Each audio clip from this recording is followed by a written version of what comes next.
إن الحمد لله أحمده وأستعينه وأستغفره وأعوذ بالله من شرور أنفسنا ومن سيئات أعمالنا من يهده الله فلا مضل له ومن يضلله فلا هادي له وأشهد أن لا إله إلا الله وحده لا شريك له وأشهد أن محمدا عبده ورسوله أرسله بالحق بشيرا ونذيرا.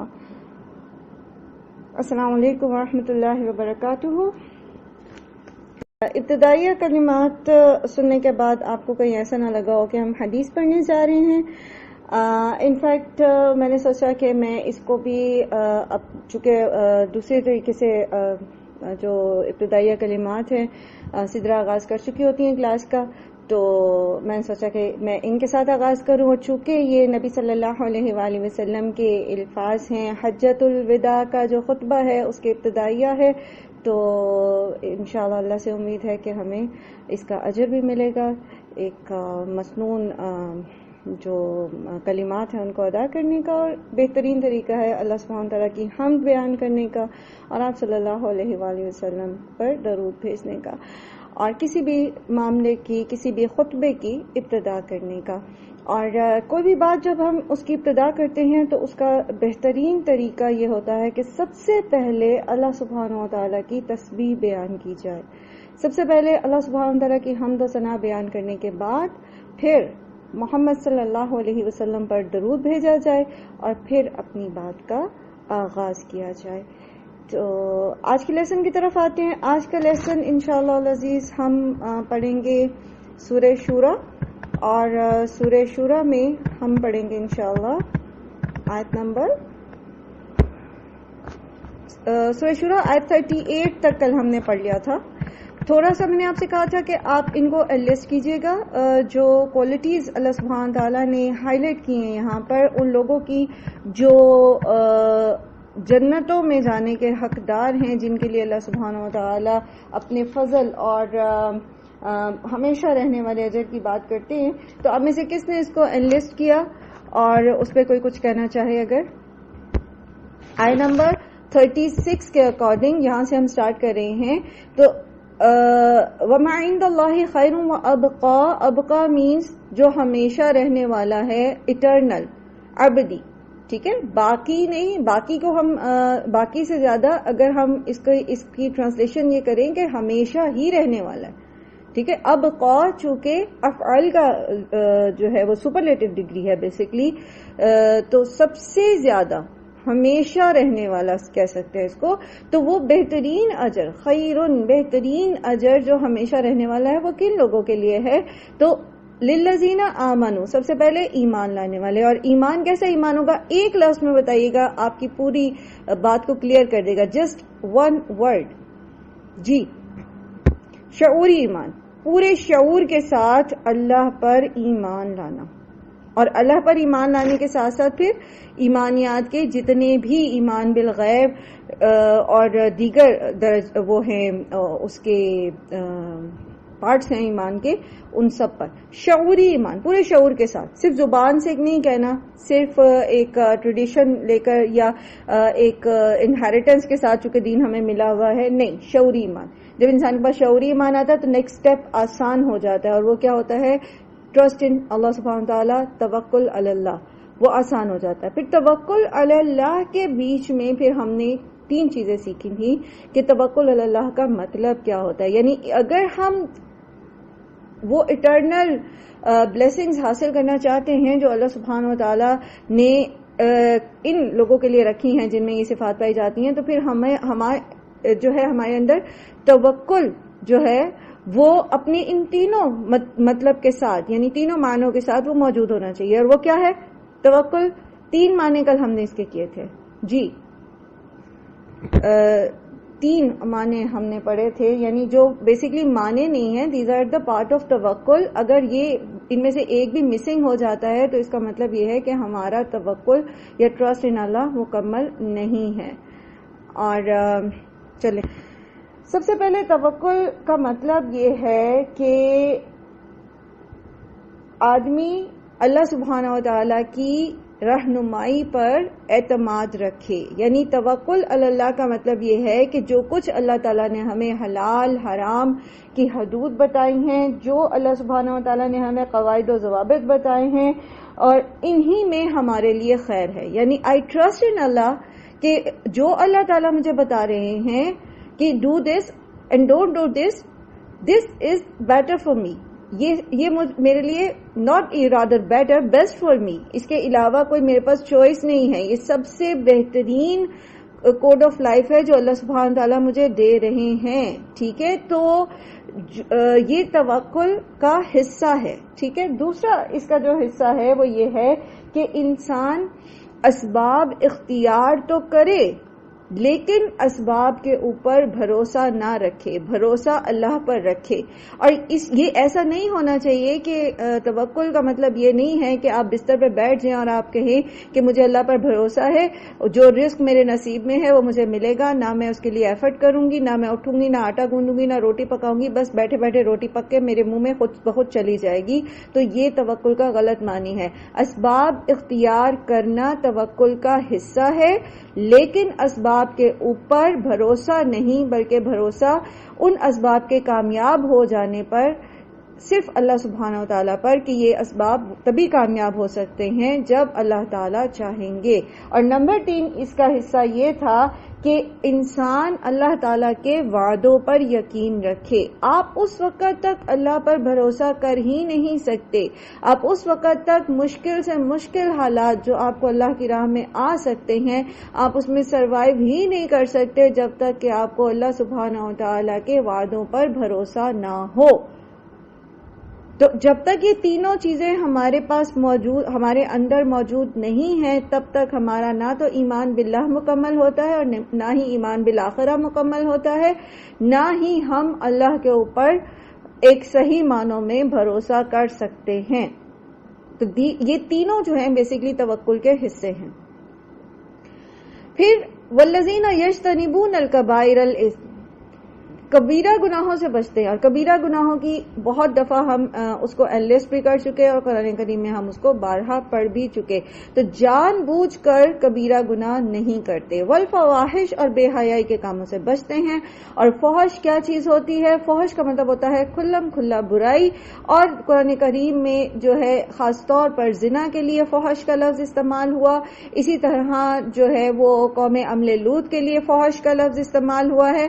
تو وہ تمام چیزیں جو اس طرف لے کے جانے والے ہیں، وہ تمام ذرائع جو اس طرف لے کے جانے والے ہیں، وہ سب بھی کس میں آ جاتے ہیں؟ فواحش میں. تو انسان اپنی زبان، اپنی آنکھوں، اپنے کان، اپنے افعال کی حفاظت کرے تاکہ وہ اس بڑے گناہ میں، کبیرہ گناہ میں نہ پڑ جائے. تو جو بے حیائی کے کاموں سے بچتے ہیں، دیز آر نارمز آپ معروف ہے، یعنی آپ کو پتا ہے کہ کون سی چیز فحش ہے. میں بچوں کو جب پڑھاتی ہوں تو میں ان کے لیے یہ ڈیفائن کرتی ہوں کہ دیکھیں یہ وہ چیز ہوتی ہے جو آپ اپنے بہن بھائیوں کے ساتھ، اپنے پیرنٹس کے ساتھ بیٹھ کے نہیں دیکھ سکتے، نہیں سن سکتے. تو جو چیز آپ اپنے بچوں کے ساتھ بیٹھ کے نہیں دیکھ سکتے وہ فحش میں آ جاتی ہے. ٹھیک ہے. وَإِذَا مَا غَضِبُوا، اور جب ان کو غصہ آتا ہے، ہم یغفرون، تو وہ معاف کر دیتے ہیں. یعنی غصے کے اوپر قابو پانے والے ہوتے ہیں. اور غصہ ایک قدرتی جذبہ ہے، یہ آتا ہے انسان کے اندر. ایسا نہیں ہے. بہت بھی جو کول پیپل ہوتے ہیں، بہت زیادہ جو جن کو اپنے اوپر کنٹرول ہوتا ہے، انہیں بھی غصہ آتا ہے. تو غصہ آنا مسئلہ نہیں ہے، اصل جو چیز ہے وہ ہے غصے کو کنٹرول کرنا. ٹھیک ہے. تو ہمیں آنا چاہیے کہ ہم اپنے غصے کو کیسے کنٹرول کریں، اور کل ہم نے اس کو پڑھا. اور دوسری چیز اس میں یہ بھی ہمیں پتہ ہونی چاہیے کہ اس کا یہ جو کچھ صفات ہم پڑھ رہے ہیں، یہ صرف دوسروں کے ساتھ کرنے کی نہیں ہے، بلکہ سب سے پہلے جو خاص طور پر اخلاقی معاملات ہیں وہ سب سے پہلے اپنے گھر والوں. کیونکہ نبی صلی اللہ علیہ وآلہ وسلم نے کیا فرمایا کہ تم میں سے بہترین وہ ہے جو اپنے گھر والوں کے ساتھ بہترین ہے، جو اپنے گھر والوں کے ساتھ بہترین اچھا سلوک کرنے والا ہے. تو یہ ہے کہ اگر آپ اپنی کلاس میں بہت ہمبل ہیں، اگر آپ اپنے فرینڈس میں بہت ہمبل ہیں، اگر آپ اپنے آفس ورک پلیس پہ بہت ہمبل ہیں، لیکن گھر میں آتے ہی آپ ایک وہ لبادہ اتار دیتے ہیں اور گھر میں آتے ساتھ ہی آپ کے پاؤں کے نیچے کوئی کھلونا آ جاتا ہے، یا آپ بکھرا ہوا گھر دیکھتے ہیں جو آپ صبح بڑی مشکل سے سمیٹ کے گئے تھے اپنی کلاس میں یا اپنی ورک پلیس پر، تو آپ وہیں سے چیخنا چلانا شروع کر دیتے. اس کا مطلب کیا ہے کہ اس صفت سے تو ہم باہر ہو گئے. وَإِذَا مَا غَضِبُوا هُمْ يَغْفِرُونَ. تو سب سے زیادہ جو چیزیں آپ کو اریٹیٹ کرتی ہیں، جو آپ کو غصہ دلاتی ہیں، آپ اپنی الماری سیدھی کرتے ہیں، آپ کے ہسبینڈ پھر گڑبڑ کر جاتے ہیں، وہ پھر نیچے سے کوئی ڈریس کھینچتے ہیں اور ساری چیزیں دھڑم. آپ کیا کرنا ہے؟ اپنے غصے کو کنٹرول کرنا ہے، کاظمین الغیظ بننا ہے، رائٹ؟ اور غصہ کنٹرول کرنے کا مطلب یہ نہیں ہے کہ ایک دم انسان 2 4 5 10 کلمات منہ سے نکال دے اور اس کے بعد پھر وہ چپ کر جائے اینڈ سیٹ کہ نہیں، میں نے تو اپنے غصے کو کنٹرول کیا ہے. جس طرح صبر کیا ہے؟ صدمے کی ابتدا پر، اسی طرح غصہ کنٹرول کرنا کیا ہے؟ اس معاملے کی ابتدا پر، جب جو چیز آپ کو غضبناک کر رہی ہے. اور سیکنڈ دین ہم یغفرون، معاف کر دیتے ہیں. یہ نہیں کہ غصہ اپنے اندر پالتے جائیں اور ایک ٹائم پر آ کر سارے کا سارا جو اندر لاوا پک رہا ہے اس کو نکال دیں اور کہیں کہ اب مجھ سے صبر نہیں ہوتا. ساتھ ساتھ اس کو ختم کرتے جاتے ہیں. والذین استجابوا لربہم، اور وہ لوگ کون ہوتے ہیں جن کے لیے یہ ہمیشگی کے خوبصورت بہترین اجر، نعمتیں اور ہمیشہ کی سلامتی ہے. وہ کون لوگ ہوتے ہیں؟ جب ان کے سامنے جو بھی ان کے رب کا حکم آتا ہے تو وہ اس پر لبیک کہتے ہیں، وہ اس کو آلے ٹالے نہیں ڈالتے، اس میں آئیں بائیں شائیں نہیں کرتے، اس میں تعویلیں نکالنے کی کوشش نہیں کرتے، اس میں اپنے من چاہے فتوے لینے کی کوشش نہیں کرتے. دے سیڈ ٹھیک ہے، اگر اللہ سبحانہ وتعالیٰ یہ کہہ رہے ہیں okay I will do this. مشکل ہوگی مجھے ہو سکتا ہے بہت بڑے بڑے مسائل ہیں، لیکن میں اللہ پر بھروسہ رکھتا ہوں کیونکہ مجھے یہ پتا ہے کہ جو اللہ تعالیٰ کہہ رہے ہیں وہ میرے بہترین مفاد میں ہے. اس کے علاوہ میرے لیے کسی چیز میں بہتری ہو نہیں سکتی، حالانکہ اگرچہ کہ مجھے وہ بات سمجھ نہیں آ رہی اس وقت، but I will do this. یہ کیا ہے؟ لبیک کہنا. وہ اقام الصلاح، اور وہ نماز قائم کرتے ہیں. نماز قائم کرنا پہلے بھی بارہا ہم اس کو ڈسکس کر چکے ہیں کہ نماز کو اس کے اولین وقت پر اس کی تمام شرائط کے ساتھ، پورے خضوع و خشوع کے ساتھ اور محبت کے ساتھ ادا کرنا، ہمیشہ ادا کرنا، اس پر ہمیشگی اختیار کرنا اقام الصلاح کہلاتی ہے. وَأَمْرُهُمْ شُورَى بَيْنَهُمْ، اور وہ ان کے کام آپس میں جو ہے وہ باہم مشورے سے ہوتے ہیں. اور باہم مشورے کا مطلب کیا ہے کہ اگر انفرادی طور پر بھی وہ کسی معاملے میں کسی سے مشورہ کرنا چاہتے ہیں تو وہ بہترین وہ شخص جو اس معاملے میں نالج رکھتا ہے وہ اس سے مشورہ کریں گے. اور خاص طور پر جب معاملہ اجتماعی ہوتا ہے تو اس میں لازماً مشورہ کرنا ہے. کیوں مشورہ کرنا ہے؟ کیونکہ تمام کے تمام لوگ جو ہیں وہ سٹیک ہولڈر ہیں. تمام کے تمام لوگ آپ کے اس فیصلے سے، جبکہ آپ ایک فیصلہ کرنے کی مسند پر بیٹھے ہیں تو وہ آپ کے فیصلے سے متاثر ہوتے ہیں، اس لیے ان سے مشاورت ضروری ہے. لیکن اس میں ایک چیز یاد رکھیے، اس میں بھی ہر کس و ناقص سے مشورہ نہیں کیا جاتا، بلکہ ان لوگوں سے مشورہ کیا جاتا ہے جو اس پرٹیکولر فیلڈ کے ماہر ہوتے ہیں، چاہے وہ آپ کے گھر کا معاملہ ہے، چاہے وہ آپ کی کمپنی کا، آپ کے ادارے کا معاملہ ہے، چاہے وہ ایک مسلم اسٹیٹ کا معاملہ ہے.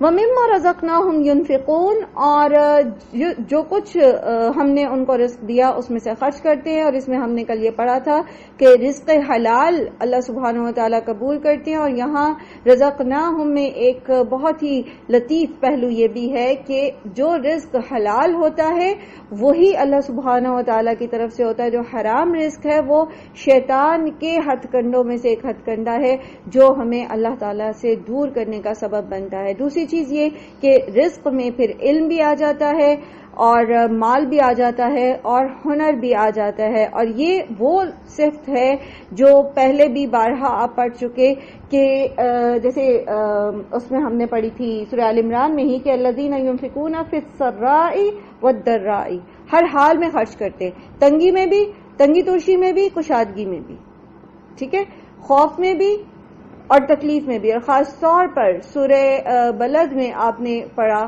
کہ فلقتحم العقبہ وما ادراک ما العقبہ فک رقبہ او اطعام فی یوم ذی مسغبہ، کھانا کھلانا بھوک کے دن، یعنی جس وقت انسان کے اپنے پاس بھی کم ہے، جس وقت انسان کے پاس اپنے پاس برابر سرابر ہے، اس وقت کسی کو اس میں سے دینا یہ زیادہ عظیمت کا پہلو ہے، یہ زیادہ بڑی نیکی ہے۔ لیکن اوورآل ہر طرح سے، کشادگی میں بھی تنگی میں بھی، انسان خرچ کرے اللہ سبحانہ و تعالی کی رضا کی خاطر، اور پھر اس میں اجتماعی صدقات بھی آ جاتے ہیں اور انفرادی صدقات بھی آ جاتے ہیں۔ انفرادی صدقات ایسے کیجئے کہ دایاں ہاتھ خرچ کرے تو بائیں کو پتہ نہ چلے، یہ اللہ سبحانہ و تعالیٰ کے عرش کے نیچے لے جانے والے اعمال میں سے ایک عمل ہے۔ اور جو اجتماعی صدقات آپ نے کرنے ہوتے ہیں وہ آپ دکھا کے بھی کر سکتے ہیں، اور اس میں پیچھے اپنی نیت کو خالص رکھتے ہوئے موٹیویشن ہماری یہ ہونی چاہیے کہ ہم دوسروں کو موٹیویٹ کریں کہ وہ بھی اس میں پارٹیسپیٹ کریں، کیونکہ وہاں ہمارے اکیلے کی ایفرٹ جو ہے وہ کافی نہیں ہوگی۔ پھر والذین اذا اصابہم البغی ہم ینتصرون، یہ ایک ایسا نقطہ ہے اگر ہم اس کو تھوڑا سا سمجھیں، کیونکہ عام طور پر ہم نے جیسا کہ ابھی آگے بھی آیت آئے گی، اور وہ یہ تھی کہ وہ معاف کر دیتے ہیں، ٹھیک ہے۔ تو عام طور پر یوزلی ہمیں جو اللہ سبحانہ وتعالیٰ کی طرف سے موٹیویشن ملتی ہے وہ یہ ہے کہ ہم درگزر کی پالیسی اپنائیں، درگزر کر دیں، معاف کر دیں۔ لیکن یہاں پر اللہ سبحانہ وتعالیٰ جنت میں جانے والے لوگوں کی ایک اور صفت بتا رہے ہیں، کیا کہ جب ان کے ساتھ زیادتی ہوتی ہے تو وہ پھر بدلہ لیتے ہیں، ٹھیک ہے، زیادتی ہوتی ہے تو بدلہ لیتے ہیں۔ اسلام از بیسکلی پریکٹیکل ریلیجن، ٹھیک ہے۔ اسلام جو ہے وہ ایک انسان کے لیے ایک اس کی نیچر کو جانتا ہے، ایسا نہیں ہے کہ وہ آپ سے ان چیزوں کا تقاضا کرے جو آپ کر نہیں سکتے۔ کرسچینٹی میں کیا تعلیمات ہے کہ اگر کوئی تمہارے دائیں گال پہ تھپڑ مارتا ہے تو تم بایاں بھی آگے کر دو، ٹھیک ہے۔ لیکن اسلام اس چیز میں انسان کی فطرت کو سمجھتا ہے کہ جب اس کو نقصان پہنچایا جائے گا تو فطرتاً انسان بدلہ لینا چاہتا ہے، تو اٹ از الاؤڈ، آپ بدلہ لے سکتے ہیں۔ اور پھر اس میں یہ دیکھیے کہ اہل ایمان کی یہ بہترین صفت ہے کہ وہ ظالموں اور جباروں کے لیے کبھی بھی نرم چارہ نہیں ہوتے۔ ان کی نرم خوئی اور عفو درگزر کی عادت جو ہے وہ ان کی کمزوری کی بنا پر نہیں ہوتی، جیسے عام طور پر جو بھکشو اور راہب ٹائپ لوگ ہوتے ہیں نا، جو ان کی جو وہ مسکین بن کے رہتے ہیں، اس طرح سے نہیں دین سکھایا گیا، بلکہ اسلام میں یہ انسان کو یہ شرف دیا ہے کہ یہ اس طرح اس کو ممتاز کیا ہے دوسروں سے کہ اگر تو اس کو غلبہ مل جاتا ہے، اگر اس کے پاس طاقت ہے تو جب طاقت ہے تو وہ مغلوب کے قصور سے درگزر کرے، ٹھیک ہے۔ لیکن اگر وہ کسی ظالم کے ظلم کا شکار ہو رہا ہے، کسی طاقتور کوئی طاقتور جو ہے وہ اپنے ظلم میں اس کو نقصان پہنچانا چاہتا ہے تو اس میں پھر وہ اس سے بدلہ لے، تاکہ وہ اس پر یہ چیز بتا دے، اس کو سمجھا دے کہ مومن جو ہے وہ کبھی بھی ظالم سے دبتا نہیں ہے اور متکبر کے آگے جھکتا نہیں ہے۔ آپ کے ذہن میں جب میں یہ بات کری تھی تو ایک سوال آ سکتا ہے، اور وہ یہ کہ مکہ میں بھی تو لوگوں کو بدلہ لینے سے روک دیا گیا تھا۔ بات یہ ہے کہ وہاں وہ ظلم کا بدلہ یعنی مار پیٹ کا بدلہ مار پیٹ سے تو نہیں لے سکتے تھے، لیکن اس کا ایک حصہ بہرحال انہوں نے کیا کہ وہ کسی کے آگے جھکے نہیں، انہوں نے صبر اور تحمل کے ساتھ ان تمام تکالیف کا مقابلہ کیا اور ان سے جو ہے وہ اس میں اپنے دین کی حفاظت کی۔ اچھا، اب یہ جو بدلہ لینے کی بات ہو رہی ہے تو بدلہ لینا ٹھیک ہے، اس کی اجازت ہے، لیکن کیسے؟ وَجَزَاءُ سَيِّئَةٍ سَيِّئَةٌ مِثْلُهَا، اور بدلہ برائی کا کیا ہے؟ اتنا ہی جتنی کہ وہ برائی ہے۔ یعنی آپ کسی سے بدلہ لیتے ہیں، ٹھیک ہے، لینا چاہتے ہیں تو آپ اتنا ہی بدلہ لے سکتے ہیں جتنی کہ آپ کے ساتھ زیادتی کی گئی ہے. یعنی ایسا نہیں ہے کہ آپ بدلہ لینے کے چکر میں دوسرے کے ساتھ زیادتی کر جائیں، دوسرے پر ظلم کر جائیں. اس کی بہترین مثال آپ سمجھ سکتے ہیں کہ اگر کوئی شخص کسی کے بیٹے کا قتل کرتا ہے تو اس کے لیے یہ جائز نہیں ہے کہ یہ بدلے میں اس کے بیٹے کو قتل کر دے. یہ زیادتی ہو جائے گی. یہ برابر سرابر کا بدلہ نہیں ہے. اس میں برابر سرابر کا بدلہ کیا ہے کہ جس نے قتل کیا ہے اس کو قتل کیا جائے. ٹھیک ہے. خدا نخواستہ کوئی کسی کے بیٹی کے ساتھ کوئی زیادتی کرتا ہے تو یہ اس کے لیے جائز نہیں ہو جاتا کہ وہ دوسرے شخص کے گھر کی خواتین کے ساتھ زیادتی کرے. یہ بدلہ ظلم ہو جائے گا. یہ اس حد سے باہر نکل جائے گا جس کی اجازت ہے. اس چیز کی اجازت نہیں ہے کہ اگر کوئی کسی کا ایک قتل کرتا ہے تو بدلے میں اس کے سارے گھر والوں کو قتل کر دیا جائے. بدلہ اتنا ہی جتنا کہ کسی نے آپ کے ساتھ زیادتی کی ہے. اگر کسی نے ایک بندے کو ایک تھپڑ مارا ہے تو وہ بدلے میں اتنی ہی انٹینسٹی کا، جتنی زور کا اس نے تھپڑ مارا ہے وہ اس کو مار سکتا ہے. اس چیز کی تو اجازت ہے. اور پھر یہاں پر دوبارہ سے ایک چیز ذہن میں رکھنے کی ضرورت ہے کہ انفرادی اور اجتماعی معاملات، ٹھیک ہے، انفرادی معاملات جہاں پر پرسن ٹو پرسن بات ہوتی ہے، جیسے کل بھی ہم نے پڑھا تھا وَإِذَا مَا غَضِبُوا هُمْ يَغْفِرُونَ میں، کہ انفرادی طور پر انسان کے جو معاملات ہوتے ہیں تو اس میں درگزر کر دینا پسندیدہ ہے. لیکن جب بات آ جاتی ہے اجتماعی طور پر معاملات کی اور بات آ جاتی ہے دینی معاملات کی تو اس میں ہمیشہ جو ہے وہ درگزر کی پالیسی فائدہ نہیں دیتی. ہاں، اس میں ہمیں پھر یہ دیکھنا پڑے گا حکمت کے ساتھ کہ کس وقت بدلہ لینا فائدہ دے گا اور کس وقت جو ہے وہ معاف کر دینا یا مہلت دے دینا فائدہ دے گا انسان کو. فمن عفا، پس جو کوئی معاف کر دے، وَأَصْلَحَ، اور اصلاح کرے، فَأَجْرُهُ عَلَى اللَّهِ، تو اس کا اجر اللہ پر ہے. اور خاص طور پر جہاں بات انفرادی معاملات کی آتی ہے تو دوبارہ وہیں کہ ٹھیک ہے آپ بدلہ لے سکتے ہیں، آپ اپنے گھر میں، اپنے رشتہ داروں سے، ورک پلیس پر، کسی سے بھی آپ کو اجازت ہے کہ آپ بدلہ لے سکتے ہیں. یہ ظلم نہیں ہے جب تک کہ آپ کا بدلہ جو ہے وہ دوسرے کی زیادتی سے آگے بڑھ نہ جائے. ٹھیک ہے، تو آپ بدلہ لے سکتے ہیں. لیکن پھر بھی پسندیدہ کیا ہے؟ عفا و اصلاح، عفو درگزر اور پھر اصلاح. ٹھیک، معاف کر دینا اور معاف کر دینے کے بعد معاملات کی اصلاح کر لینا. یہ کیا چیز ہے اس کو سمجھ لیں چھوٹی سی مثال سے.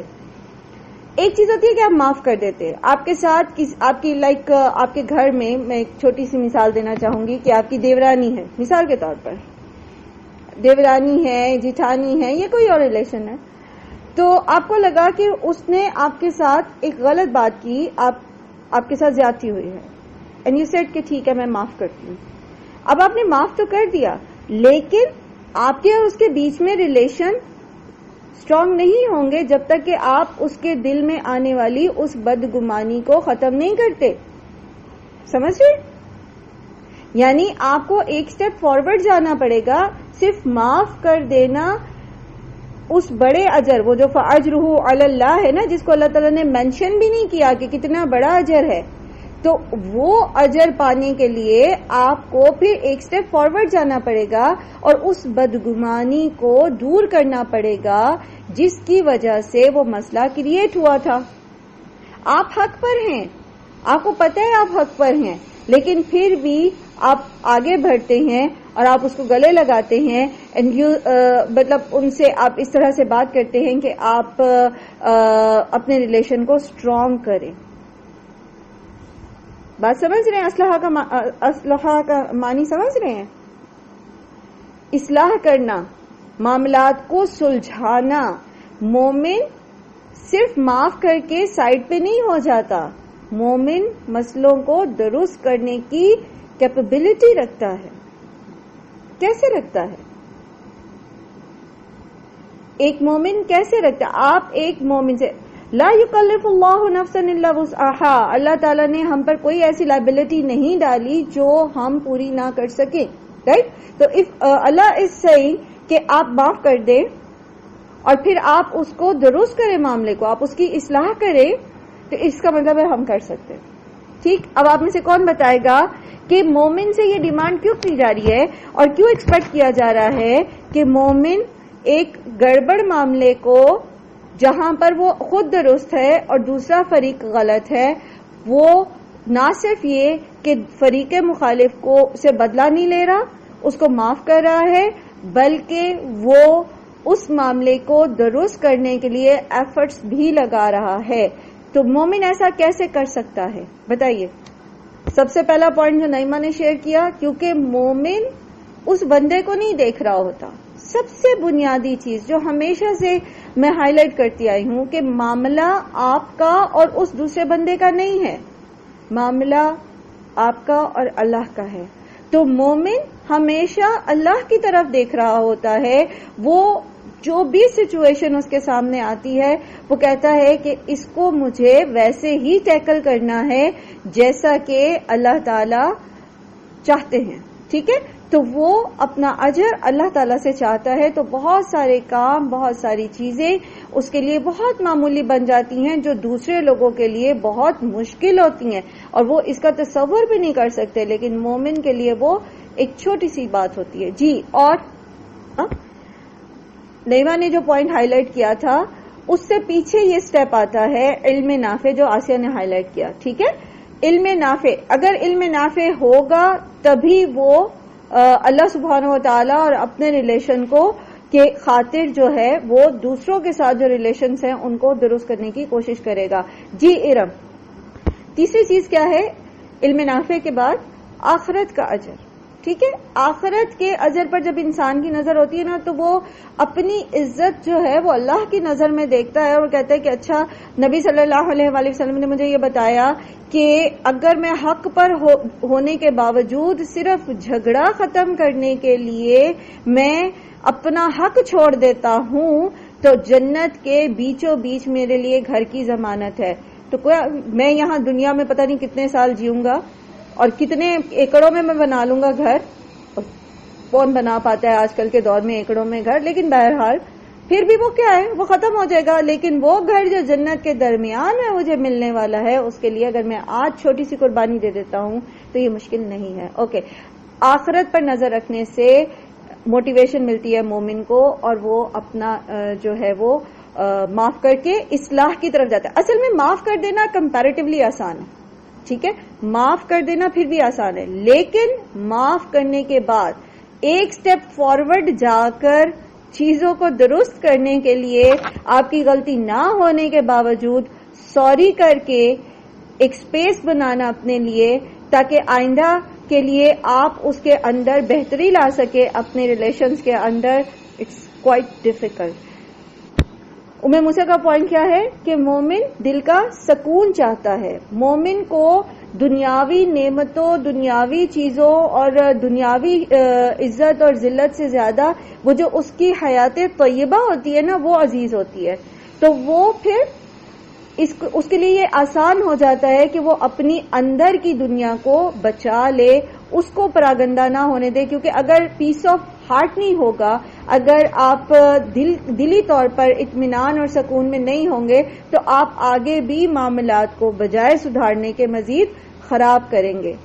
جزاک اللہ خیر. ماشاء اللہ ماشاء اللہ، اللہ مبارک فی علمکم. جی سدرا، گڈ، جزاک اللہ خیر، ماشاء اللہ ماشاء اللہ، اللہ بلیس یو.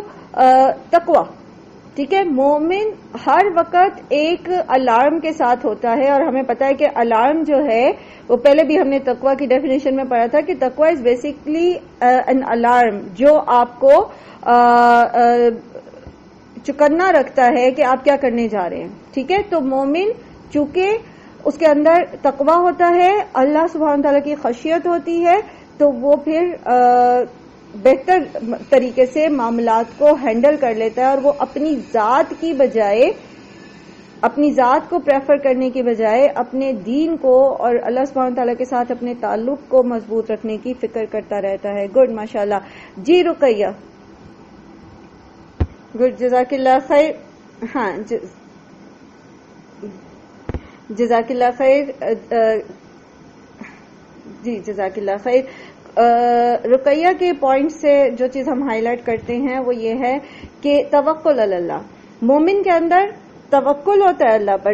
ابھی ہم نے جو توکل کی ڈیفینیشن پڑھی تھی اس میں ہم نے یہ پڑھا تھا کہ مومن کے اندر یہ بلیف ہوتا ہے، اس کا یہ ایمان ہے کہ اللہ تعالیٰ نے اس کو جو بھی احکامات دیے ہیں وہ اس کی بہتری کے لیے دیے ہیں. بظاہر ہمیں نظر آ رہا ہے کہ کچھ بھی معاملہ ہمارے ساتھ ہو رہا ہے، لیکن اگر یہاں پر at this extent of the ayah فَمَنْ عَفَا وَأَصْلَحَ فَأَجْرُهُ عَلَى اللَّهِ، تو اس ایکسٹینٹ تک، اس حد تک جب ہم اس آیہ کو سمجھتے ہیں تو پھر ہم دیکھتے ہیں کہ مومن کے اندر چونکہ یہ بھروسہ ہے اللہ تعالیٰ پر کہ اللہ تعالیٰ نے مجھے جس بھی سچویشن میں ڈالا ہے اور جو بھی اللہ سبحانہ تعالیٰ مجھے احکامات دے رہے ہیں وہ میرے لیے بہترین ہے، تو اس کے لیے پھر آسان ہو جاتا ہے وہ بڑے معاملات بھی کرنا جن کو اللہ سبحانہ تعالیٰ عزم الامور کہہ رہے ہیں. جزاک اللہ خیرا کثیرا. جی آپ میں سے کوئی اور کچھ کہنا چاہ رہا ہے؟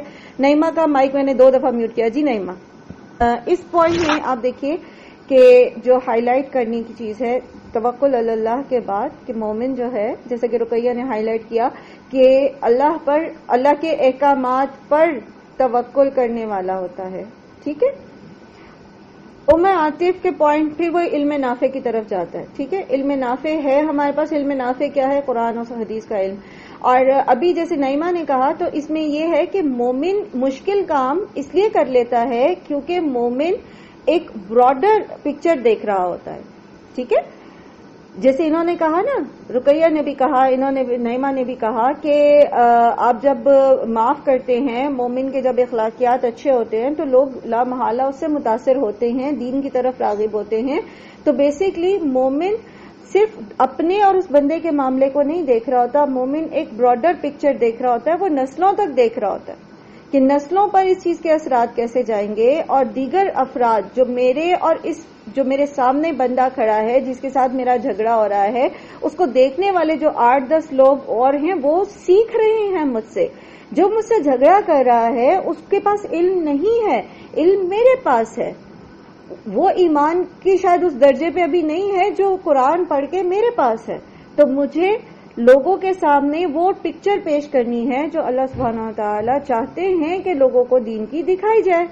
ٹھیک ہے. تو مومن ایک بڑے پرسپیکٹو میں دیکھ رہا ہوتا ہے، تو اس لیے دس گیو ہم کریج کہ وہ ایک مشکل کام کر گزرے. سبحان اللہ. تو اس سے کیا پتا چلا کہ یہ ساری صفات جو ہم اوپر پڑھ رہے ہیں ان کے ساتھ ساتھ پھر تقوی اور حکمت اور خیر خواہی، ٹھیک ہے، یہ ساری چیزیں بھی مومن کے اندر بدرجہ اولا موجود ہونی چاہیے تاکہ وہ بہترین طریقے سے یہ کام کر سکے. فمن عفا واصلح، حالانکہ وہ بدلہ لے سکتا ہے لیکن اس کے باوجود وہ عفو درگزر سے کام لیتا ہے، اور عفو درگزر سے کام لینے کے بعد پھر وہ ایک سٹیپ فارورڈ جا کر چیزوں کی اصلاح کرنے کی کوشش کرتا ہے. اور سبحان اللہ، مومن شجرۃ الطیبہ ہوتا ہے. پڑھا ہے نا آپ نے شجرۃ الطیبہ، ایک مضبوط درخت کی طرح، ایک اونچا اپ رائٹس جو سیدھا کھڑا ہونے والا ہوتا ہے، اپنے بلیف کے اندر بھی اور اپنے ایکشن پہ بھی اس کو کوئی شرمندگی نہیں ہو رہی ہوتی، اس کو کوئی کسی قسم کی احساس کمتری کا احساس نہیں ہوتا کہ اگر میں نے اس کو جواب نہیں دیا تو یہ تو مجھے بڑا نکو بنا لے گا اور یہ تو سمجھے گا کہ اس کو تو یہ تو بتا ہی نہیں سکی، مجھے بدلہ نہیں لے سکی مجھ سے، یا مجھے وہاں جواب نہیں دے سکی. وہ اس قسم کی جو شیطانی وسوسے ہیں ان کا شکار نہیں ہوتا. تو شجرہ طیبہ بننا ہے ہم سب نے. ٹھیک ہے. انشاءاللہ اللہ سبحانہ تعالی ہم سب کی مدد کرے. چلے جی آگے ہے انہ لا يحب الظالمین، بے شک اللہ تعالیٰ ظالموں سے محبت نہیں کرتا.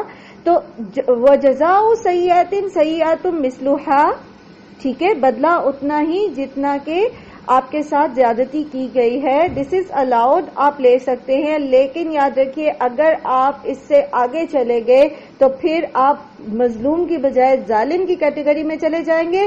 انہ لا یحب الظالمین، اللہ تعالیٰ ظالموں کو پسند نہیں کرتا. تو what is the safer side?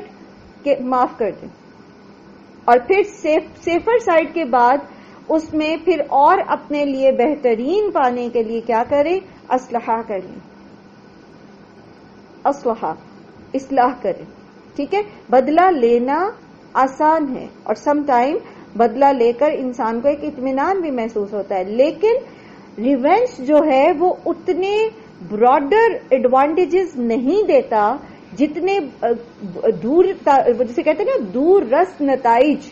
ٹھیک ہے، اتنے دور رس نتائج نہیں دیتا. بدلہ لے لینا بڑے فائدے نہیں دیتا، معاف کر دینا اور پھر ایک اصلاحی مشن شروع کر دینا جتنے بڑے فائدے دیتے ہیں. اس سے پیچھے بھی آپ نے پڑھا تھا نا، ادفع باللتی ہی احسن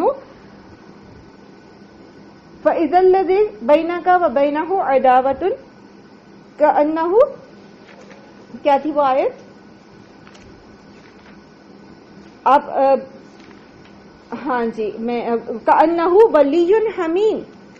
ٹھیک ہے، تو آپ برائی کو بھلائی سے دور کریں گے تو کیا فائدہ ہوگا کہ جو آپ کا فی الحال دشمن ہے تو وہ آپ کا ولی حمیم بن جائے گا. ٹھیک ہے، اور ایک بات یاد رکھیے کہ یہ جو اصلاح کا پروگرام ہوتا ہے نا، یہ کبھی بھی دنوں میں نہیں ہوتا، یہ ہمیشہ ایک لانگ ٹرم پلاننگ ہوتی ہے. ٹھیک، اصلاح بیسیکلی کیا ہے؟ اصلاح ہے دلوں کو بدل دینے کا پروسیس، دل بدلنا. اور دل بدلنا کوئی اوور نائٹ چینج نہیں ہوتا، الا یہ کہ جس کو اللہ دے. ٹھیک ہے، ایسا بھی ہوتا ہے کہ بعض لوگ ایک آیت سن کے بدل جاتے ہیں، بعض لوگ ایک انسیڈنٹ سے بدل جاتے ہیں، بعض لوگ کوئی اور چیز ایسی ان کے زندگی میں ہوتی ہے، کوئی بات، وہ اوور نائٹ بھی بدل جاتے ہیں. لیکن بہرحال ان کو اس پر استقامت کے لیے ایک لمبا عرصہ چاہیے ہوتا ہے. تو کبھی مت سوچیں کہ جی پچھلی بار میں نے اس کو گلے لگا لیا تھا تو یہ پھر دیکھ لیں جی یہ تو کوئی اصلاح نہیں ہوئی تو بس اب میں یہ نہیں کروں. یہ سلو اینڈ اسٹڈیلی کرنے والا کام ہے، آہستہ آہستہ مستقل مزاجی سے، پھر آپ اس کے بڑے فائدے پائیں گے. دیکھیں بدلہ لینے میں کیا ہے، کسی نے آپ کو گالی دی، آپ نے بدلے میں گالی دی، اب وہ وہاں رک جائے گا، وہ چپ کر جائے گا آگے، یا پھر وہ 2 گالیاں دے گا؟ ہاں جی، معاملہ بگڑ جائے گا. ٹھیک ہے، تو ہاں مومن معاملے بگاڑنے کے لیے نہیں، معاملے سدھارنے کے لیے دنیا میں آتا ہے. چلیں آگے چلتے ہیں. اچھا ایک چیز اور، انہ لا یحب الظالمین. ایک دفعہ ایک شخص نبی صلی اللہ علیہ وآلہ وسلم کے پاس آیا اور انہوں نے کہا نبی صلی اللہ علیہ وسلم سے کہ میرے کچھ غلام ہیں جو میرے مال میں جو ہے وہ میرے حکم کے بغیر جو ہے تصرف کرتے ہیں، کچھ میرے حکم کو مانتے نہیں ہیں، آگے پیچھے کرتے ہیں، تو میں انہیں سزا دیتا ہوں، تو کیا یہ ٹھیک ہے؟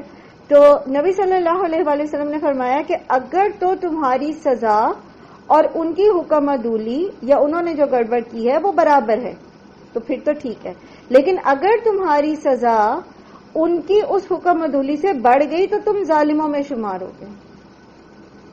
تو اس کے بعد انہوں نے، وہ جو صحابی آئے تھے نبی صلی اللہ علیہ وسلم کے پاس، انہوں نے سزا دینے کے بجائے معاف کر دینے والی پالیسی اپنا لی، کیونکہ یہ ایک سیفر سائڈ ہے نا، پھر آپ ظالم نہیں ہوتے، آپ مظلوم ہی رہتے ہیں. تو بدلہ لینے میں پھر بہت زیادہ کانشیس رہنے کی ضرورت ہے کہ ہم ظالم نہ ہو جائے. وَلَمَّنِ انتَصَرَ، اور البتہ جو کوئی بدلہ لے بعد ظلمہ، بعد اس کے کہ اس پہ ظلم کیا گیا ہے، فَأُولَٰئِکَ مَا عَلَيْهِم مِّن سَبِيلٍ، تو یہی وہ لوگ ہیں جن پر کوئی مواخذہ نہیں ہے، یعنی جس نے برابر سرابر کا بدلہ لے لیا تو اس پر کوئی مواخذہ نہیں کیا جائے گا. إِنَّمَا السَّبِيلُ عَلَى الَّذِينَ يَظْلِمُونَ النَّاسَ، بے شک مواخذہ تو ان لوگوں سے کیا جائے گا جو لوگوں پر ظلم کرتے ہیں. وَيَبْغُونَ فِي الْأَرْضِ، اور بغاوت کرتے ہیں، سرکشی کرتے ہیں زمین میں، بغیر حق، بغیر الحق، حق کے بغیر. تو پوچھ گچھ اور مواخذہ تو ان لوگوں سے کیا جائے گا جو لوگوں پر ظلم کرتے ہیں اور زمین میں حق کے بغیر سرکشی کرتے ہیں، جو لوگ اپنے اوپر ہونے والے ظلم کا بدلہ لیتے ہیں ان سے مواخذہ نہیں کیا جائے گا، یعنی وہ جواب دہ نہیں ہے۔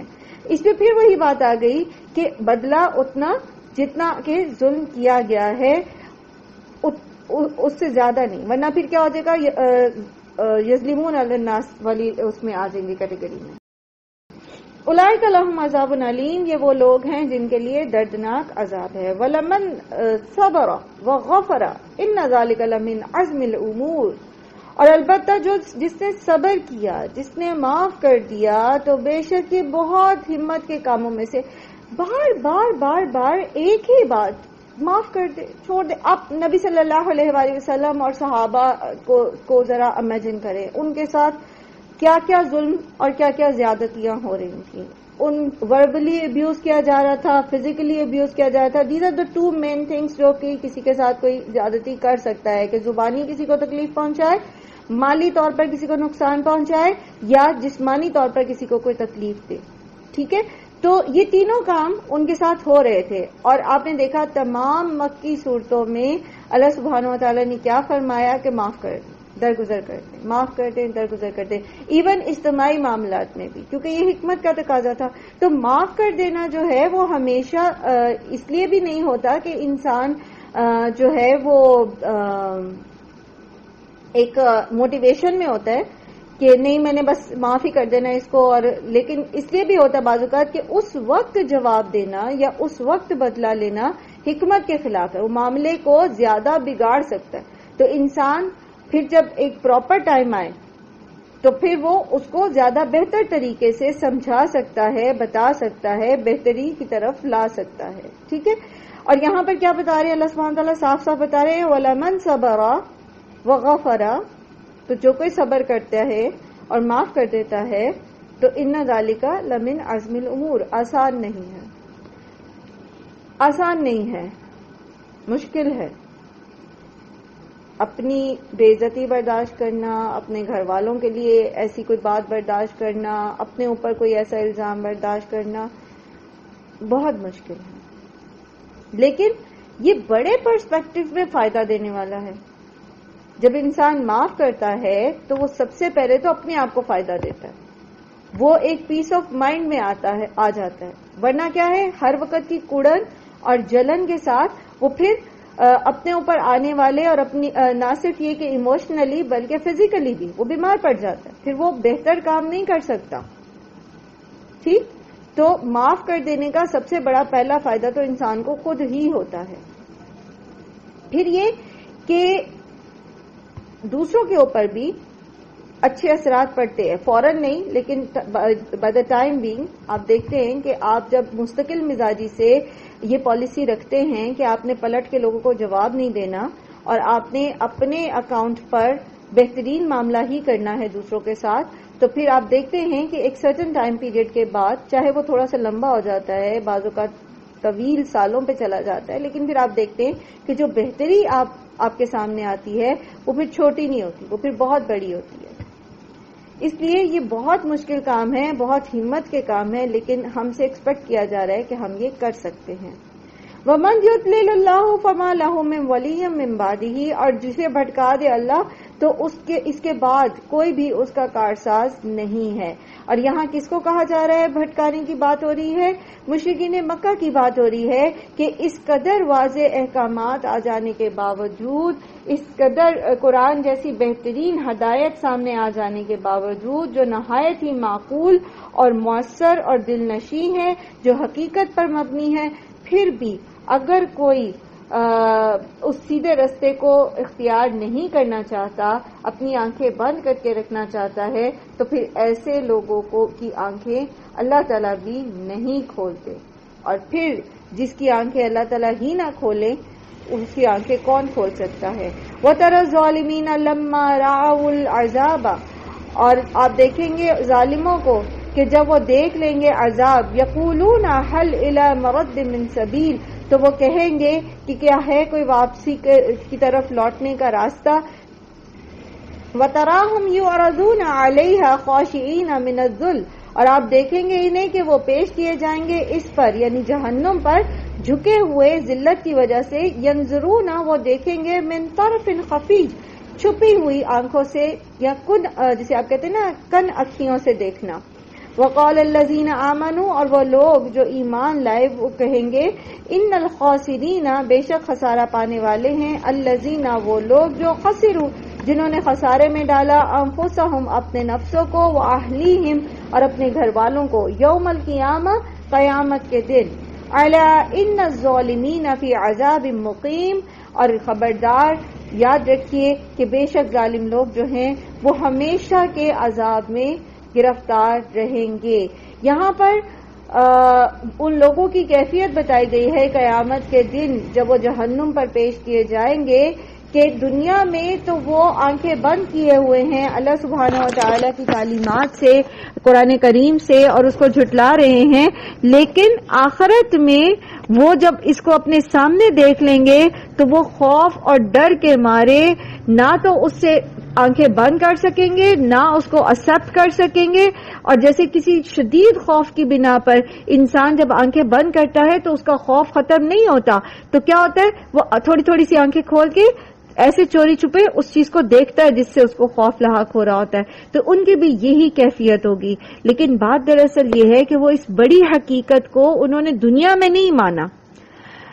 اس وقت مومن کہیں گے، یعنی جب یہ جہنم پر پیش کیے جا رہے ہیں اور مومنوں کے پاس جنت قریب لائی گئی، تو پھر مومن کہیں گے کہ بے شک سب سے بڑا خسارہ پانے والے تو وہ لوگ ہیں جنہوں نے نہ صرف خود کو بلکہ قیامت کے اس دن میں اپنے گھر والوں کو بھی خسارے میں ڈالا. ایک اور جگہ قرآن کریم میں اللہ تعالیٰ فرماتے ہیں قل ان الخاسرین الذین خسروا انفسهم واہلیہم یوم القیامہ الا ذالک ہوا خسران مبین.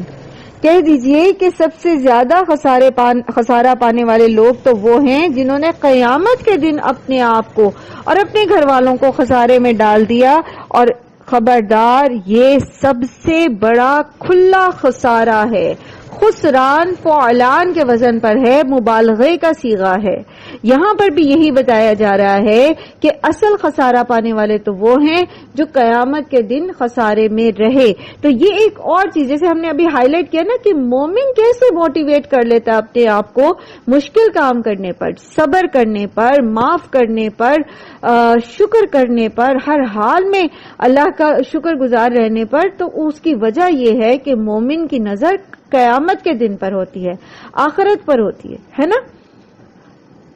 اصل خسارہ یہ نہیں ہے کہ دنیا میں انٹرسٹ چھوڑ دوں تو میری کمائی جو بظاہر آ رہی ہے منتھلی وہ کم ہو جائے گی، جو میں بینک میں پیسے رکھ کر گھر میں بیٹھ کے نفع کما رہا ہوں وہ کم ہو جائے گا. اصل خسارہ یہ نہیں ہے. اصل خسارہ یہ ہے کہ دنیا میں کروڑوں روپیہ بھی اگر سود کا لے لیتا ہوں تو قیامت والے دن وہ سارے کا سارا آگ اور سانپ بن کر میرے اوپر جب مسلط کر دیا جائے گا تو پھر اس سے کوئی چھٹکارا نہیں ہے. اور انسان جب گناہ کرتا ہے، جب غلط طرز زندگی اختیار کرتا ہے تو وہ صرف اپنے آپ کو نقصان نہیں دے رہا ہوتا بلکہ وہ اپنے گھر والوں کو اس میں مبتلا کیے ہوتے اس وقت مبتلا کر دیتا ہے. اگر وہ حرام کما رہا ہے تو اس کے بچے جو حرام کے اس پہ پل رہے ہیں وہ کبھی بھی مومن نہیں بن سکتے. اور اگر وہ اپنی دنیاوی زندگی میں کوئی ایسا طرز زندگی اختیار کیے ہوئے ہے جو اسلام کے احکامات کے خلاف ہے تو اس کے گھر والے، اس کے بیوی بچے بھی لا محالہ اسی چیز کو فالو کریں گے. تو اور پھر الا ماشاء اللہ کہ جس کو اللہ ہی ہدایت دے دے. بہرحال عام طور پر جس طرح ایک دوست کی جیسے نبی صلی اللہ علیہ وسلم نے فرمایا نا کہ دوست کے ایمان پر ہوتا ہے تو اسی طرح دین پر ہوتا ہے، تو اسی طرح انسان کے گھر والے جو ہیں وہ جو گھر کا سربراہ ہوتا ہے اس کے طرز زندگی کو آئیڈیلائز کر رہے ہوتے ہیں، وہ اس کو فالو کرتے ہیں. اور دوسرا معاملہ اس میں یہ کہ توان نہیں تو کرہن، ٹھیک ہے، وہ اسی کو فالو کرتے چلے جائیں گے. تو اگر بعض اوقات ایسا ہوتا ہے جیسے مترفین کو فالو کیا، ٹھیک ہے، لوگوں نے اپنے معاشرے کے بڑوں کو فالو کیا، تو اب یہ جو ان کا فالوئنس تھی یہ ان کو عذاب سے بچا نہیں سکی. وہ جا کے اللہ تعالیٰ کے سامنے کہیں گے کہ اللہ تعالیٰ یہ بڑے بنے تھے، انہوں نے ہمیں آپ کی راہ سے بھٹکایا، تو ان کا یہ عذر کام نہیں دے گا. اسی طرح انسان جب اپنے گھر والوں کو بھی ساتھ چلاتا ہے اس غلط راستے پر، اور وہ صرف کسی دنیاوی منفعت کی وجہ سے، کسی اور اپنی دنیاوی اس ریلیشن کی محبت کی وجہ سے وہ اللہ کی نافرمانیاں کرتے چلے جاتے ہیں، تو وہ بھی پھر سزاوار ہوں گے. ٹھیک ہے، تو یہ سب سے بڑا خسارہ ہے. دنیا میں کوئی مالی خسارہ، کوئی جسمانی خسارہ، کوئی کسی قسم کی ایموشنل ڈیمیج خسران نہیں ہوتا، سب سے بڑا نقصان نہیں ہوتا. بہرحال اس کی کمپنسیشن ہوتی ہے، بہرحال there is always a second chance. لیکن اگر نہیں بھی ہے اور بندہ آپ دیکھتے ہیں کہ وہ مصائب ہی میں مبتلا دنیا سے چلا گیا، تب بھی وہ خسران میں نہیں رہا، وہ خسارے میں نہیں رہا اگر وہ ان تکلیفوں میں صابر اور شاکر رہا تھا. بڑا نقصان یہ ہے کہ انسان دائمی زندگی داؤ پر لگا دے دنیا کی عارضی زندگی کو سنوارنے کے چکر میں. وما كان لهم من اولیاء ينصرونهم من دون اللہ، اور نہیں ہوں گے ان کے لیے کوئی بھی مددگار جو ان کی مدد کریں سوائے اللہ کے. اللہ سے بچانے والا وہاں کوئی بھی نہیں ہوگا، کوئی ایسا ان کا لیڈر، رہنما، کوئی ایسی ہستی جن کو انہوں نے اللہ کو چھوڑ کر معبود بنا رکھا تھا، کوئی پیر، کوئی فقیر، کوئی بھی ان کے کام نہیں آئے گا. وَمَنْ يُضْلِلِ اللَّهُ فَمَا لَهُ مِنْ سَبِيلٍ، اور جسے بھٹکا دے اللہ تو اس کے لیے کوئی راستہ نہیں ہے. جو خود بڑے خسارے میں گرنا چاہتا ہے اللہ تعالیٰ کبھی بھی اس کو زبردستی سیدھے راستے کی طرف نہیں لے کر آتے.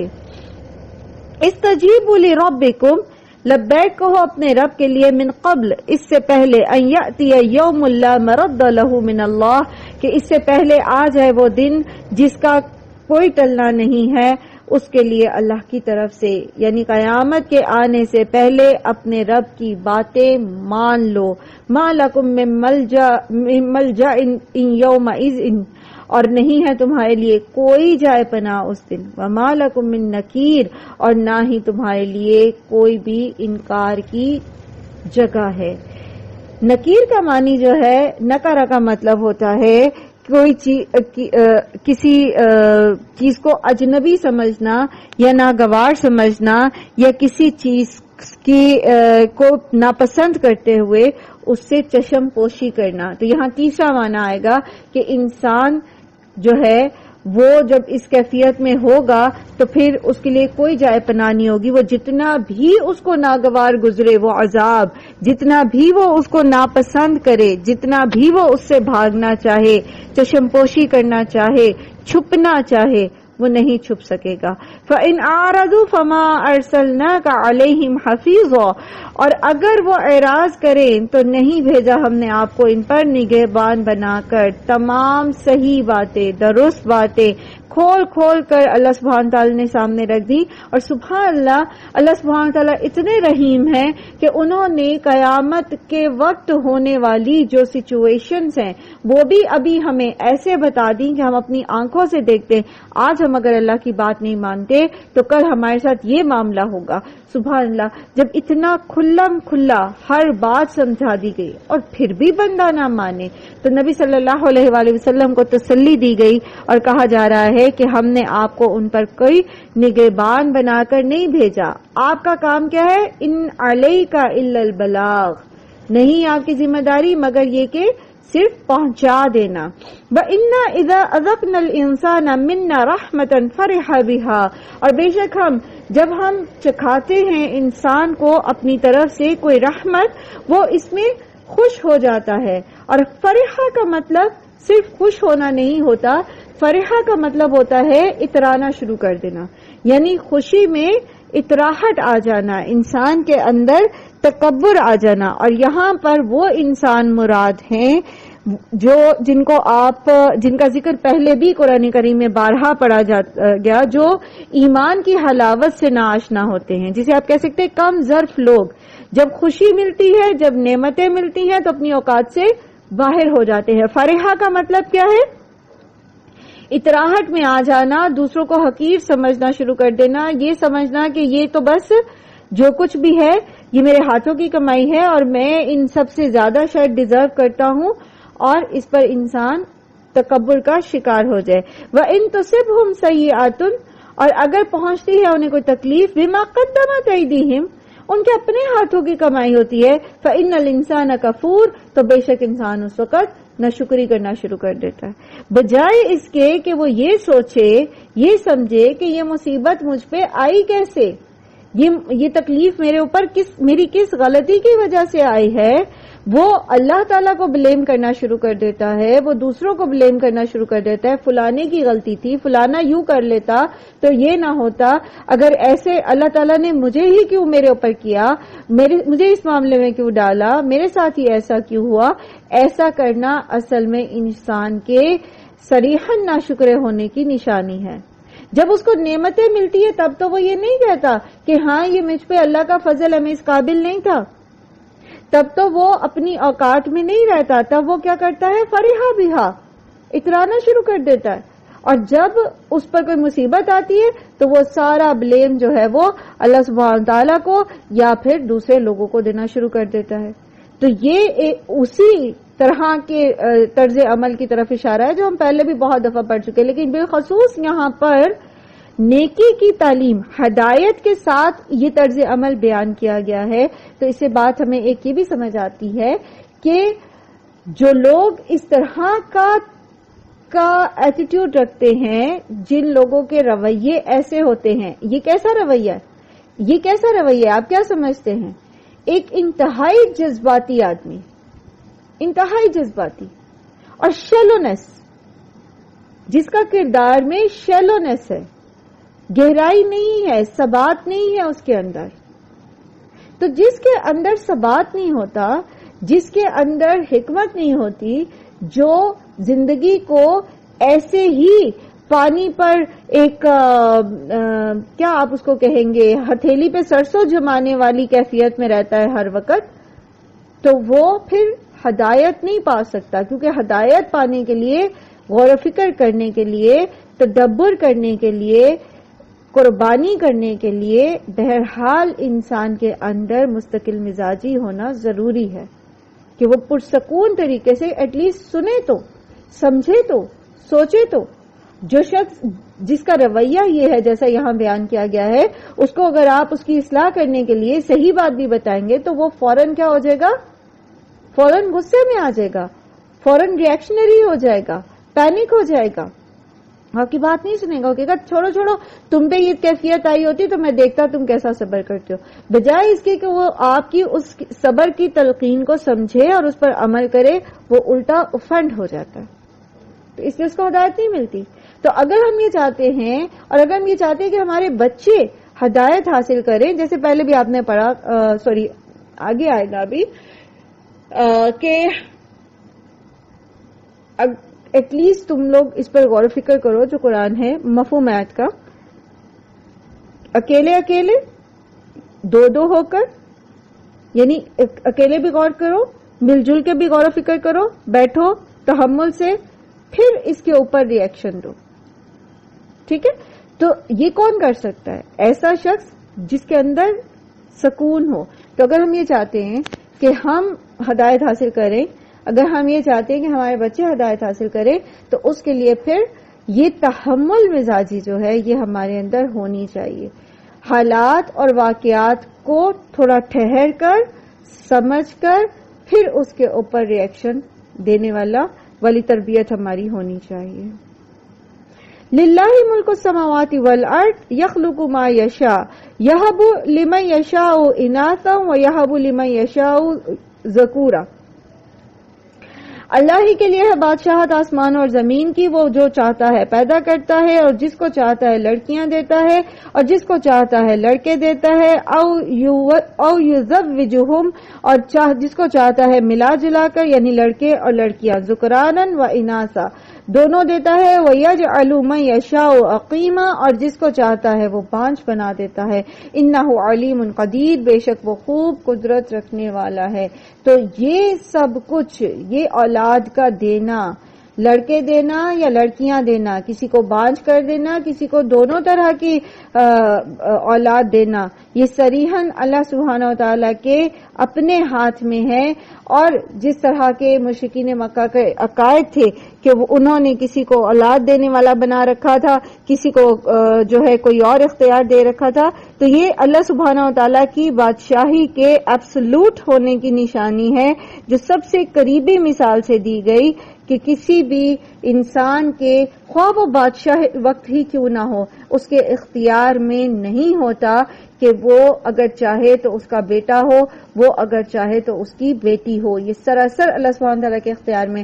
آپ کہہ سکتے ہیں کہ نہیں جی سائنس اتنی ترقی کر گئی کہ اب مرضی سے بچے کی سیکس ڈٹرمن کی جا سکتی ہے، تو بات دراصل یہ ہے کہ یہ محض ایک کوشش ہے.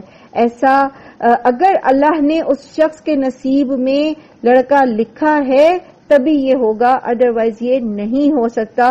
اور اس کے اندر جو کامیابی کے چانسز ہیں وہ بہت ہی کم ہوتے ہیں اور خرابی کے چانسز بہت زیادہ ہوتے ہیں. اور وہ جو 1 یا 2 یا 3% کامیابی کے چانسز ہیں وہ بھی صرف اس لیے ہیں کیونکہ اللہ سبحانہ تعالیٰ ہیز آلریڈی ڈیسائیڈڈ کہ اس کو لڑکا دینا ہے.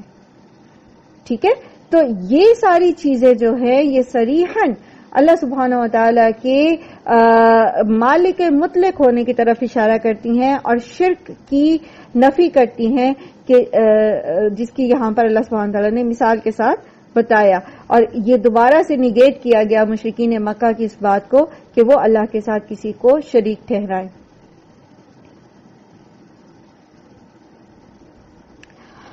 وَمَا كَانَ لِبَشَرٍ أَن يُكَلِّمَهُ اللَّهُ إِلَّا وَحْيًا اور نہیں ہے کسی انسان کے لیے کہ اللہ تعالیٰ اس سے کلام کرے مگر یہ کہ وحی کے طور پر. یہ مختلف یہاں پر اللہ سبحانہ و تعالیٰ نے اس سمجھ لیجیے کہ ایک طرح سے پھر جہاں سے ابتدا ہوئی تھی وحی کے ذکر سے وہیں پر اس مضمون کو دوبارہ سمپ کیا جا رہا ہے. اور یہ جو سب سے پہلی بات ہو رہی ہے یہاں پر وحی سے مراد جو ہے وہ الہام یا القاء ہے، یا دل میں کسی بات کا ڈال دینا ہے، یا خواب میں کسی چیز کا دکھانا ہے، جیسا کہ حضرت ابراہیم علیہ السلام اور حضرت یوسف کے ساتھ ہوا. او من وراء حجاب یا پھر پردے کے پیچھے سے. اور مراد کیا ہے کہ بندہ ایک آواز سنے مگر بولنے والا اسے نظر نہ آئے، جیسا کہ موسیٰ علیہ السلام کے ساتھ ہوا کوہ طور پر. او یرسل رسولا یا پھر وہ بھیجے کسی فرشتے کو، کسی بھیجے ہوئے کو، فیوحیا تو وہ وحی کرے باذنہ ما یشاء اللہ کے اذن کے ساتھ جو وہ چاہتا ہے. یعنی فرشتے کے ذریعے ہم کلام ہونا، اور یہ وحی کی وہ صورت ہے جس کے ذریعے تمام جو الہامی کتب ہیں وہ انبیاء کے پاس جو ہیں وہ پہنچی ہیں. ٹھیک ہے. انہ علی حکیم بے شک وہ بہت بلند ہے اور خوب حکمت والا ہے. اس سے ایک اور بات پتہ چلتی ہے، العلی ہم پہلے بھی اسماء حسنہ میں پڑھ چکے ہیں کہ العلی کا مطلب کیا ہے کہ اللہ سبحانہ و تعالی اپنی ذات کے ساتھ بلند ہیں. وہ یہاں پر ہمارے بیچ میں اپنی ذات کے ساتھ نہیں بلکہ اپنی العلیم اور السمیع اور البصیر ہونے کے ساتھ اور اپنی نصرت کے ساتھ ہمارے ساتھ ہیں. اور ویسے اللہ سبحانہ تعالیٰ اپنی ذات کے ساتھ عرش پر مستوی ہیں. اسی لیے اگر اللہ تعالیٰ جیسا کہ کچھ لوگوں کا کانسیپٹ ہے یا دیگر ادیان میں کچھ کانسیپٹس ہیں کہ خالق جو ہے یا مالک جو ہے یا سپریم گاڈ جو ہے وہ موجود ہے بیچ میں، تو پھر اللہ تعالیٰ کسی کے ساتھ بھی کسی وقت بھی کسی بھی طرح اگر وہ چاہے تو اب بھی کر سکتا ہے، لیکن اللہ تعالیٰ نے یہ طریقہ نہیں رکھا کمیونیکیشن کا لوگوں کے بیچ میں کہ وہ آمنے سامنے ان سے بات کرتا. وحی کے ذریعے اللہ سبحانہ تعالیٰ نے بات کی. وَكَذَلِكَ اور اسی طرح اوحینا ہم نے وحی کی الیکا آپ کی طرف روحن ایک روح یعنی قرآن من امرنا اپنے حکم سے. اور یہاں وَكَذَلِكَ کا اشارہ ان تینوں وحی کی ان تینوں اقسام کی طرف ہے. جیسا کہ سب سے پہلے حضرت عائشہ کی روایت کے مطابق نبی صلی اللہ علیہ وآلہ وسلم پر وحی آنے کی ابتدا سچے خوابوں سے ہوئی، بخاری اور مسلم کی روایت ہے، اور یہ سلسلہ بعد میں بھی جاری رہا. ٹھیک ہے، اور اس کا جو اظہار ہے وہ احادیث میں نبی صلی اللہ علیہ وآلہ وسلم کے بہت سے خوابوں کے ذکر سے ملتا ہے. پھر دوسرا پردے سے بات کرنا. پردے میں تو معراج کے موقع پر نبی صلی اللہ علیہ وآلہ وسلم، اللہ سبحانہ و تعالی نے نبی صلی اللہ علیہ وآلہ وسلم کے ساتھ پردے میں، حجاب میں کلام کیا، اور جس کی متعدد صحیح روایات جو ہے ہمیں اس پر ملتی ہیں، خاص طور پر 5 وقتہ نماز کے بارے میں کہ کس طرح نبی صلی اللہ علیہ وآلہ وسلم نے اللہ سبحانہ و تعالی سے بات کی. اور تیسری قسم تو اس کے متعلق تو خود قرآن کریم خود گواہی دیتا ہے کہ اسے جبرائیل امین نے نبی صلی اللہ علیہ وآلہ وسلم تک پہنچایا. سورہ بقرہ میں بھی آپ نے یہ پڑھا آیت نمبر 97 میں، اور سورہ شعراء آیت نمبر 192 سے لے کر 195 جہاں قرآن کریم کا تعارف ہے وہاں پر ہمیں یہ ملتا ہے. وما كنت تدری مل کتابو، اور آپ نہیں جانتے تھے کہ کتاب کیا ہے، ولل ایمانو، اور نہ آپ یہ جانتے تھے کہ ایمان کیا ہے، ولکن جعلناہ نورا نہدی بہ من نشاء من عبادنا، اور لیکن یہ کہ ہم نے بنا دیا اسے ایک نور، اور ہم ہدایت دیتے ہیں اس کے ساتھ جسے ہم چاہتے ہیں اپنے بندوں میں سے. یعنی نبی صلی اللہ علیہ وآلہ وسلم کی 40 سالہ زندگی اس بات پر گواہ ہے کہ آپ نے کبھی بھی آپ کی کسی قسم کی گفتگو میں اس چیز کا اظہار نہیں ہوا تھا کہ آپ آئندہ مستقبل میں نبوت کا دعویٰ کرنے والے ہیں، یا جس طرح کی باتیں قرآن کریم کے نزول کے بعد آپ صلی اللہ علیہ وسلم قرآن کریم پڑھ کے سنا کے لوگوں سے کرتے تھے، ایسی کوئی بات آپ صلی اللہ علیہ وآلہ وسلم سے پہلے مروی نہیں ہے. وَإِنَّكَ لَتَهْدِي إِلَى صِرَاطٍ مُسْتَقِيمٍ، اور انَّكَ بے شک آپ، لَتَهْدِي البتہ آپ رہنمائی کرتے ہیں، إِلَى صِرَاطٍ مُسْتَقِيمٍ سیدھے راستے کی طرف. اور وہ سیدھا راستہ کون سا ہے؟ صراط اللہ، اللہ کا راستہ. اللہ کون؟ الذی لہ ما فی السماوات و ما فی الارض، اس کے لیے ہے جو کچھ آسمانوں اور زمینوں میں ہے. اور الا الی اللہ تصیر الامور، اور خبردار بے شک اللہ ہی کی طرف لوٹتے ہیں تمام معاملات. ہدایت دینا اللہ سبحانہ تعالیٰ کا کام ہے، جیسا کہ پیچھے بھی ہم نے یہ پڑھا کہ آپ کسی کو ہدایت نہیں دے سکتے، آپ اس چیز کا اختیار نہیں رکھتے، اور ہدایت جو ہے وہ اللہ ہی کے ہاتھ میں ہے، اور جس کو چاہتا ہے اللہ ہدایت دیتا ہے. تو نبی کا کام یہ نہیں ہوتا کہ وہ دوسرے کو ہدایت دے یا سیدھے راستے پر پکڑ کے لے آئے، یعنی ایسا نہیں ہو سکتا کہ وہ کسی کو زبردستی سیدھے راستے پر لے کر آ سکے. لیکن انبیاء کا اور انبیاء کے بعد ان کے جو ورثہ ہیں ان کا کام یہ ہے کہ وہ پہنچا دیں، سیدھا علم جو ہے، سیدھا راستہ جو ہے وہ دکھا دیں. ٹھیک ہے، جیسے کہ ابھی ہم نے آیت نمبر 48 میں پڑھا نا کہ فَإِنْ عَارَضُوا فَمَا أَرْسَلْنَاكَ عَلَيْهِمْ حَفِيظًا إِنْ عَلَيْكَ إِلَّا الْبَلَاغُ. ٹھیک، تو اگر ہم سیدھے راستے کی طرف کسی کو بلاتے ہیں اور سمجھاتے ہیں، اسے قرآن کے ذریعے رہنمائی کرتے ہیں، لیکن پھر بھی وہ نہیں مانتا اور وہ اس سے منہ موڑتا ہے، تو یاد رکھیے ہدایت دینا اللہ تعالیٰ کا کام ہے، ہمارا کام صرف بتانا ہے اور بتاتے رہنا ہے. جیسے کہ نبی صلی اللہ علیہ وآلہ وسلم کا اسوہ بھی یہی ہے کہ اگرچہ کہ انہوں نے مشرکین مکہ نے آپ صلی اللہ علیہ وآلہ وسلم کی واضح تعلیمات کے باوجود آپ صلی اللہ علیہ وآلہ وسلم کی بات کو نہیں مانا، تب بھی ہم دیکھتے ہیں کہ مکی دور کے 13 سالوں میں آپ صلی اللہ علیہ وآلہ وسلم مسلسل دعوت کا کام کرتے رہے. اور یہاں آپ صلی اللہ علیہ وسلم کو ان کی تمام جو ان کی دشمنیاں تھیں مکہ کے مشرکین کی، اور جو وہ آپ صلی اللہ علیہ وآلہ وسلم کے خلاف پروپیگنڈا کر رہے تھے، اس پر اللہ سبحانہ تعالیٰ نبی صلی اللہ علیہ وآلہ وسلم کو اس چیز کی یقین دہانی کرا رہے ہیں کہ آپ بے شک آپ جو ہیں وہ سیدھے راستے ہی کی طرف رہنمائی کریں. یہ آپ کوئی بات مانتے ہیں یا نہیں مانتے، یہ اس کو جادو کہیں، کہانت کہیں، شاعری کہیں، جھوٹ کہیں، آپ بہرحال جس راستے کی طرف بلا رہے ہیں وہی سیدھا راستہ ہے. انک لتہدی الی صراط مستقیم، سیدھا راستہ وہی ہے. اور یہ راستہ کس کا ہے؟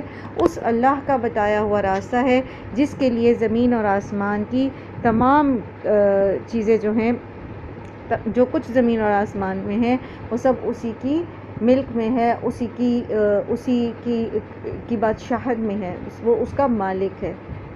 اور آپ اپنا کام کرتے رہیں، آپ اپنا پیغام پہنچاتے رہیں، جو آپ کا کام ہے وہ آپ کرتے رہیں، اور جو وہ کرنا چاہتے ہیں اللہ تعالیٰ نے انہیں بھی ایک مقررہ وقت تک مہلت دی ہے، تو وہ اس کو جیسے کرنا چاہتے ہیں کرتے رہیں۔ ایٹ دا اینڈ تمام معاملات جو ہیں وہ اللہ کے حضور پیش ہوں گے اور اللہ سبحانہ و تعالیٰ اس کا فیصلہ فرمائیں گے، جیسے پیچھے بھی ہم نے پڑھا کہ بالآخر قیامت کے دن جو ہے وہ اللہ سبحانہ و تعالیٰ سب کے بیچ میں فیصلے فرما دے گا۔ تمام امور اللہ ہی کی طرف لوٹائے جاتے ہیں۔ دنیا میں بھی اللہ سبحانہ و تعالیٰ حق اور باطل کو واضح کر دیتے ہیں، حق کو فتح نصیب ہوتی ہے اور باطل جو ہے وہ لازماً مٹ کے رہتا ہے، لیکن بالآخر جو فائنل فیصلہ ہوگا حق اور باطل کا وہ قیامت کے دن ہوگا۔